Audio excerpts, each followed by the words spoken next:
going on, guys? JT43 here, and in this video I'm going to be trying to troubleshoot my SC400. So I was just driving along enjoying the ride and my radio just all of a sudden stopped working.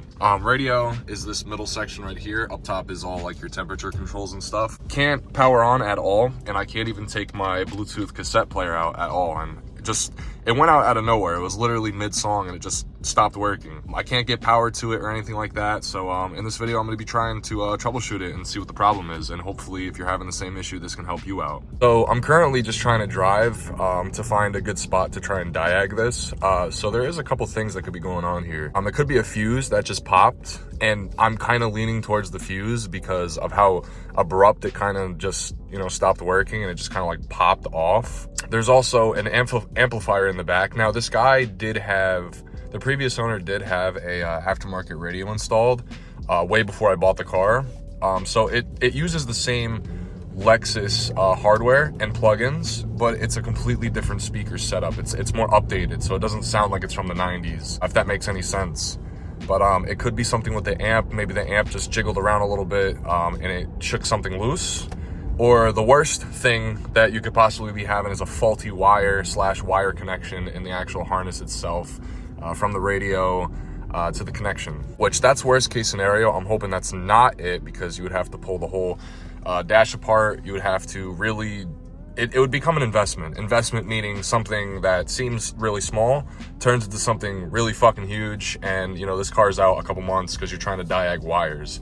But let's hope that that's not it, because nobody has time for all that shit. Let me just find a parking spot real quick where I can like comfortably diag this. So just parked at an area where I can comfortably kind of work. The first thing I'm gonna do is I'm gonna check the fuse. So I'm gonna go ahead and pop my hood, which if you don't know is under here. We're gonna need to pop the fuse box, which is right under here, but we're gonna need some Phillips screwdrivers. Now, if you don't have any tools in your car, the car comes with its own toolkit, and it should have the Phillips screwdriver that you need to pop that fuse box open.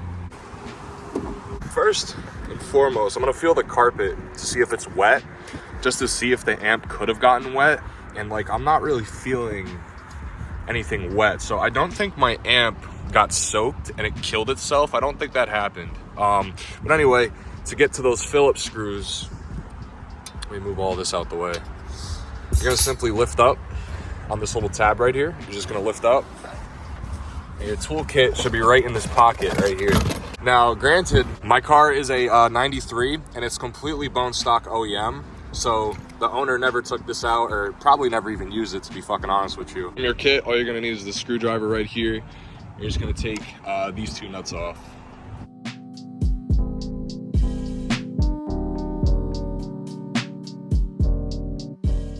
With those two loose, I can simply just pop the cover off. You don't actually take the nuts off. If you turn it around, you can see they have little locking nuts, so they don't actually come out.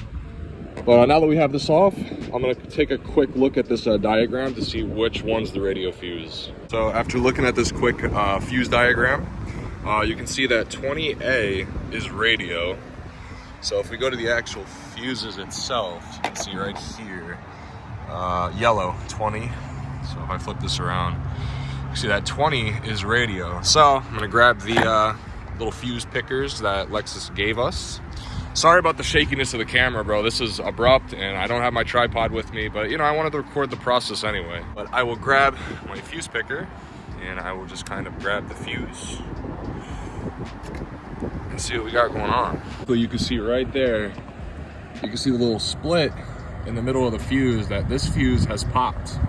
If I go ahead and take this brand new 30, you can see the difference between the intact fuse, which is the green one, and the popped fuse, which is the yellow one. So I'm gonna go run to the store real quick, get a brand new 20, and then I will pop it back into the car. Parked at the auto parts store, and look what I parked next to, bro. This kind of, it's a little, little how you doing in the front, but kind of clean RX-8, man. These things are high maintenance to keep up with. So any rotary or RX-7, RX-8 owners, man, I give you props. I own Toyotas. I don't have to deal with all that maintenance shit. You know what I mean? I'm not gonna lie, I really like the wheels on this thing. Look at the fitment on it. Cool. And then we got my SC. There she is in all her glory. All right, so just ran into the store. I picked up these ATC 20As. Basically, I just fuck, where did I put it? Pretty much just matched it up to this guy. I made sure that the legs or the pins are in the same. It's not exactly the same, but this is all I can find. This is a 30-year-old fuse. I want you to know that, you know what I mean? It's not going to be the same, but as long as it's the correct one, that's all that matters. All right, back at the spot, I just pulled out the new fuse out of the package.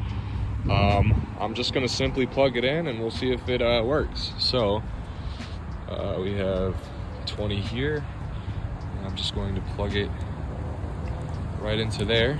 Make sure that I seat it in.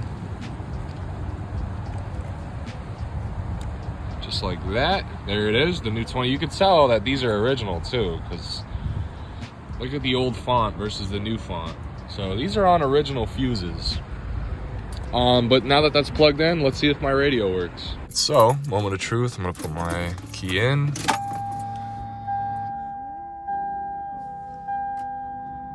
There we go.